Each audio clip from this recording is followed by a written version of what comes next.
And that's instructions. I told you I'm not allowed. None of you are allowed. This is a public office. You want me to order to open this gate? This is a public office. How can I be not allowed to see the direction? What kind of control sessions? Look, this is a public office. And I have the right to go inside. What law is that?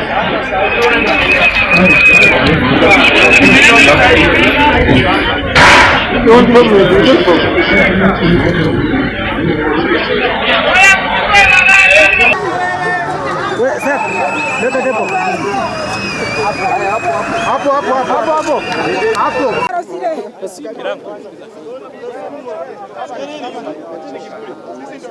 Okay. As you are aware, we reported at the DCI at 8:15 in the morning. The DCI officers came to see us, 6 of them at around 9:30. They interrogated the CS for exactly around 10 minutes. The questions they were asking were related to his properties, and we completely advised the CS not to respond to anything outside what the summons were. We advised the CS to invoke Article 49 to remain silent and not to answer anything. The CS complied with our directions. After that, the officers said then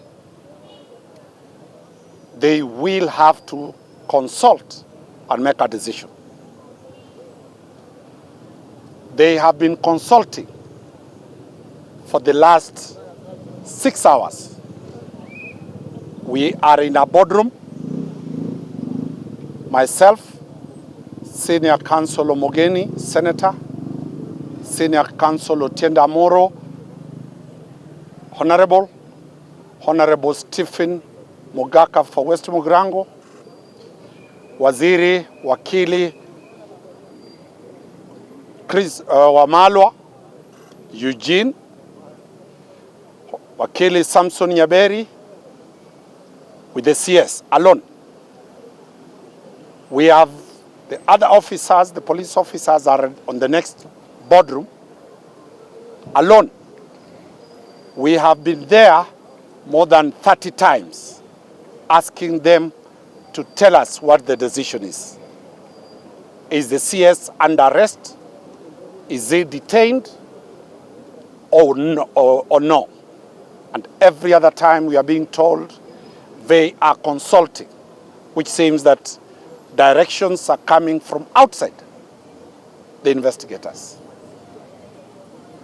When we got impatient, we stormed into that office and told them that now either Waziri is under arrest or we are walking out, we are not owners of the DCI offices. Then they agreed to come and see us. After 3 minutes, they came in. They gave a charge sheet of 2 counts. I've circulated to the media that Waziri is going to be charged with the 2 counts. We told them that is okay. They took the fingerprints of Waziri. He said that is procedure. They tried to get that logo, that famous DCI logo of petty thieves, to put on the CS. We objected vehemently and almost exchanged blows. It is not provided for under any law. It has been declared illegal and unconstitutional by Justice Kimaru. So they removed that area. So the question was, are you taking Waziri to court? They said they are not taking Waziri to court today. So what then remains is that it is a date when they will present the charge sheet before the court, and we shall present Waziri before that court, because those are the orders of the High Court. The snag what you are seeing push and pull is that Waziri, a date must be given by somebody somewhere outside when they will take to court. Most likely, they want to shop which favorable court they will take Waziri, because a date to court is as simple as saying, Waziri, let Waziri appear tomorrow. So for now, that is the only bottleneck that we are waiting. A date. Waziri is not going to court. Waziri will be presented to court on a date that is going to be given. I have been told to come out here and look for the director of investigation, Mr. Eliud Lagat. That's why I've come here. He's the one to give us that date. So you'll allow me to go back and get that date, and in a very short time walk out with the Waziri and his legal team.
Danstan.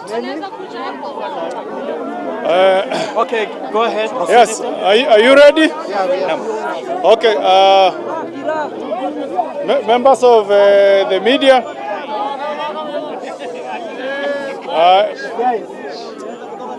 members of the media. First, I'm wearing 2 hats. I'm speaking as a senator for Nyamira, where CS Matiangi comes from. And I'm also speaking as a senior counsel who was leading the team of lawyers together with my colleague, senior counsel Otiende Amolo.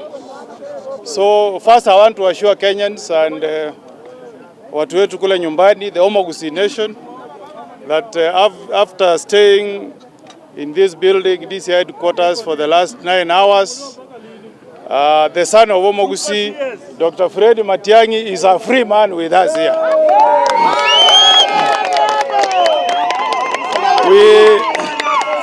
we brought him here to demonstrate to Kenyans that Dr. Fred Matiangi is a law-abiding citizen. We came here in response to summons that were issued under Section 23 of the Cyber Crimes Act, and we arrived here at 8. We were kept waiting up to 9:30 in the morning when the investigating officers, led by Mr. Sang, in the company of Mr. Njeru, we took a record 15 minutes to respond to the issues that they wanted us to respond to. And from around 10 o'clock up to now, we have just been locked in the boardroom of the DCI offices.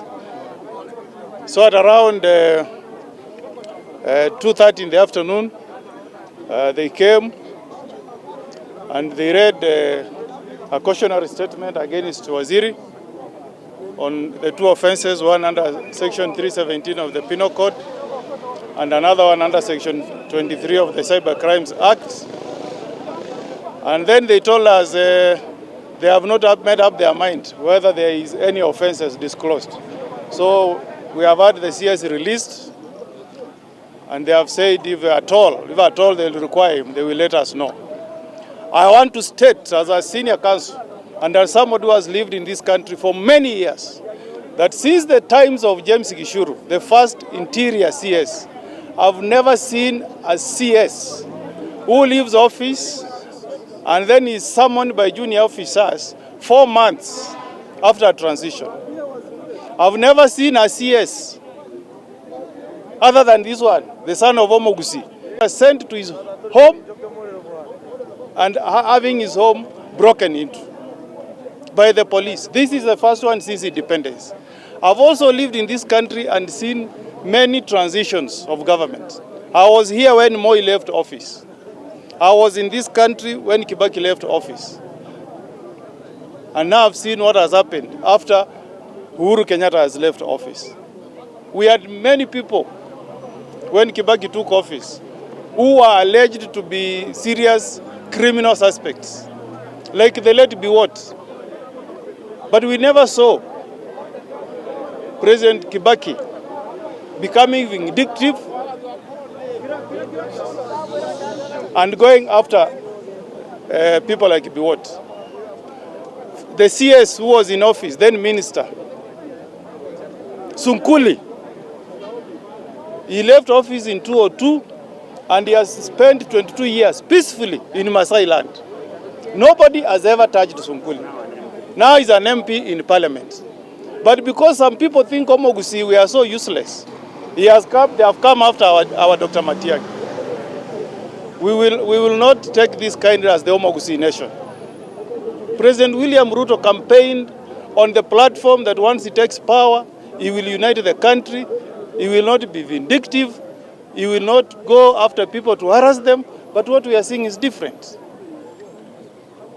And we have to state things as they are. We perceive this to be political persecution and harassment of the Omogusi nation. That's what is happening here. Because how come we have never seen the people who served under Uhuru Kenyatta? CS was not the only minister. If you are talking about the Interior Ministry, we had Honorable Kibisho, who was the PS. Nobody has gone after him. We had DCI Kinoti. We have not seen him being dragged to DCI. We have seen Mutembei. He has not been dragged to DCI. But the son of Omogusi is the one that they are seeking to humiliate. We are telling the president that that's bad politics, and that's not the way you run a country. So as the people from the Omogusi nation,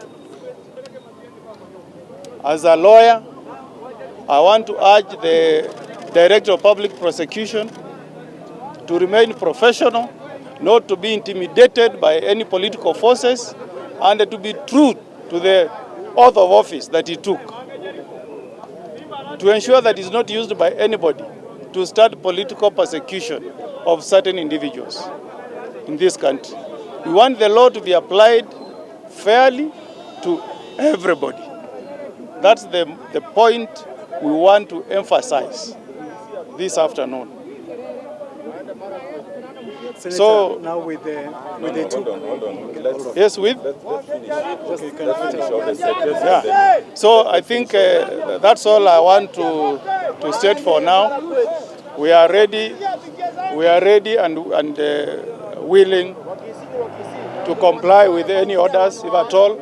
Anytime the DCI wants the CS to appear here, we will be ready and willing to appear before the DCI if there are any issues that they need us to clarify.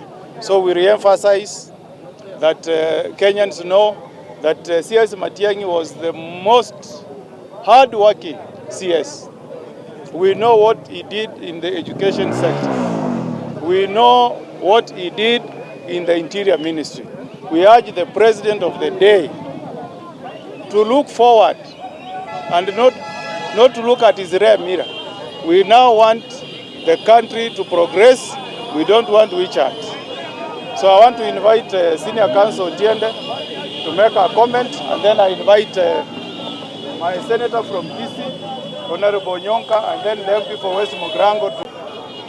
That the Honorable Fred Matiangi was summoned to appear at 9:30, but out of courtesy, he chose to appear earlier at 8 and had requested that they engage earlier because he had other church engagements. And the DCI had indicated that they would accept. So we got here at 8. Unfortunately, we were kept waiting until 9:30. That is when the DCI officials appeared. When they appeared, we thought that they would engage with us as per the summons. The summons was under Section 23 of the Computer and Cybercrimes Act. But when they started the engagement, we realized they were on a fishing expedition.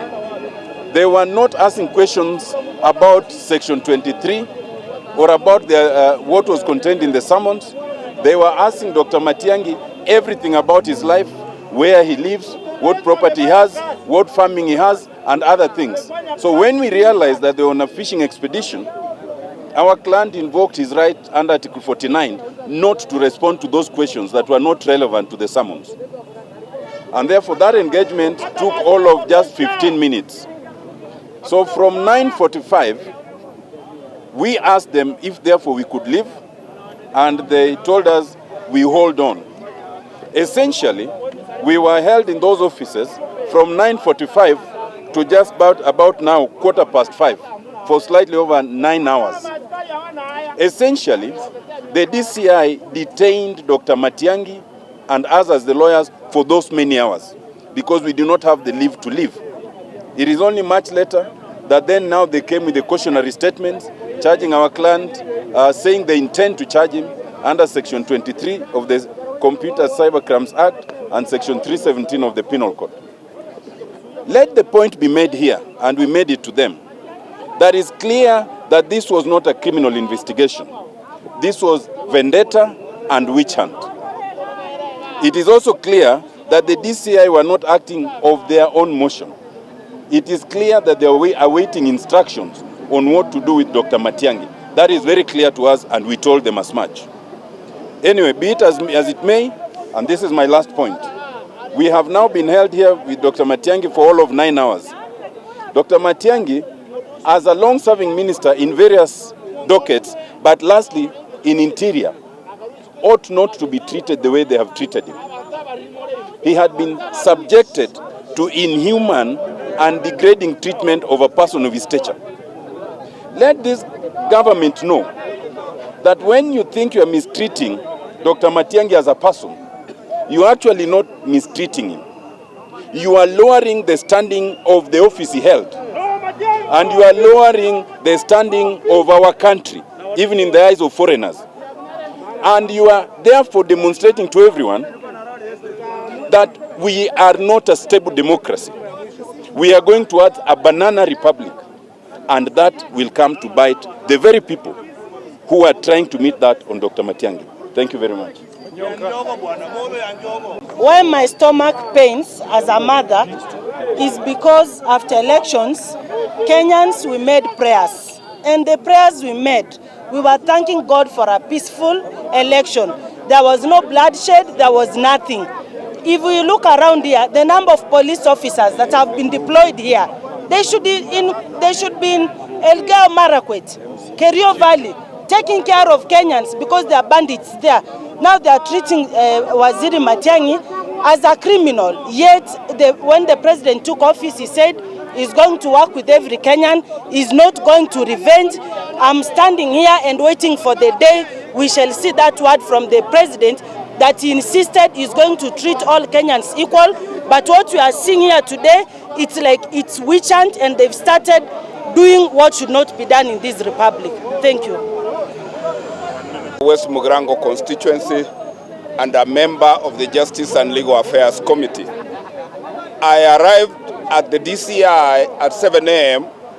and I have witnessed injustice being visited upon a gentleman who has given up everything for Kenya.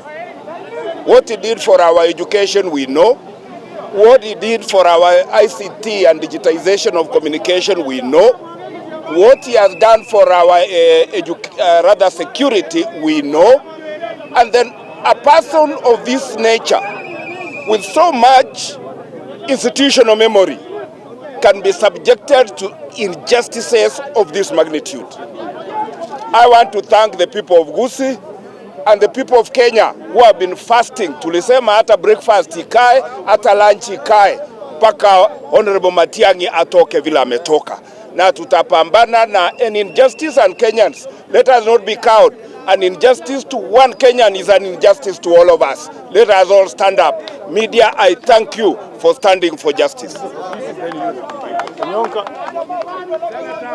Happy guy. I just want I want to say two things.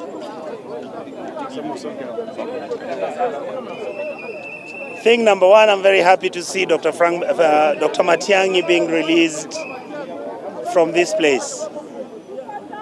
I only have a message, and I want to give this message to the President of the Republic of Kenya. My friend, my brother William Ruto, you are now running a country. Be very careful how you manage this country. You go to church, we see you praying every Sunday, you say you're God's man. I know you don't believe in an eye for an eye. I beg you, those who responsibility has been given must carry themselves with even heavier responsibility. Mr. President, understand that you need to manage Kenyans as brothers and sisters. Dr. Fred Matiangi for the Kisii nation is what you are to the Kalenjin nation. You touch Dr. Matiangi, then you are in trouble in Kisii. Thank you, sir. Wananchi power! Wananchi power! Wananchi ria! We want to tell Kenya Kwanza government that from today onwards, we the Kisii community from Nairobi, we are going to defend Matiangi with all our bodies, with all our knees, until he will be the president of this country. Wananchi power! We want to tell the Kenya Kwanza government, the legitimate government, that we are going to protect Matiangi. We will escort him to his house. From today we will be his soldiers. Thank you. Wananchi mjambo. Mtulie kidogo, mtulie kidogo. Thank you very much, members of the media. We are very, very grateful, first of all, that you have been here since morning. Since I'm the last speaker, on behalf of my brother, Dr. Fred Matiangi, I want to thank you all, ladies and gentlemen of the press, for not giving up from morning. We've been here from 8 o'clock in the morning, but we can see your spirit has not been crushed. We know there are those who want to crush the media in this country, but you have sat here since morning to get to know the truth and the sad truth that is happening to our country today. We are saying they can crush Dr. Matiangi, they can crush Wamalwa, they can crush Azimio, they can even crush Parliament or the judiciary, but they must never crush the media, because you are the cornerstone of our democracy. You are the ones who tell the Kenyans the truth, and that is the message we want to give you here today. When we arrived here, Dr. Fred Matiangi had been summoned, and from 9 o'clock to 9:35, we were with his interrogators. He came to meet his accusers, and it was a very short ceremony. We completed it in a few minutes' time. But from 9:35, as the lawyers have spoken here, Dr. Fred Matiangi has been detained from 9:35 up to now, 4:30. We are talking about 6 hours.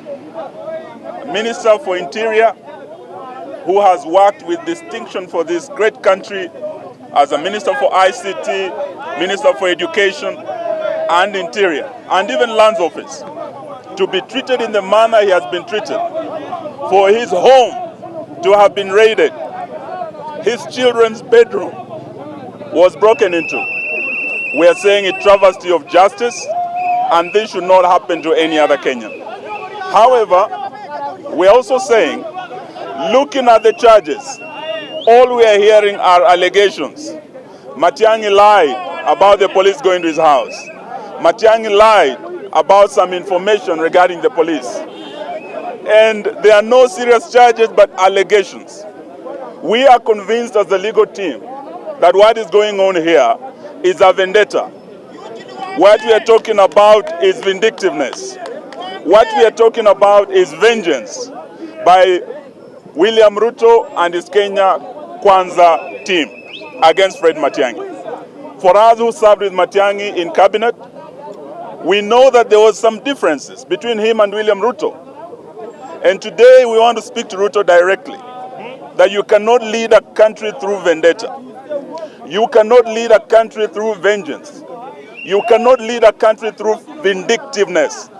You might have had an axe to grind with Fred Matiangi, but that is not how you lead the country. Let the law follow its course. We are ready as and when Matiangi is required in court as his legal team to appear with him, to defend him. But we must not allow vengeance to eat up the national spirit of our country.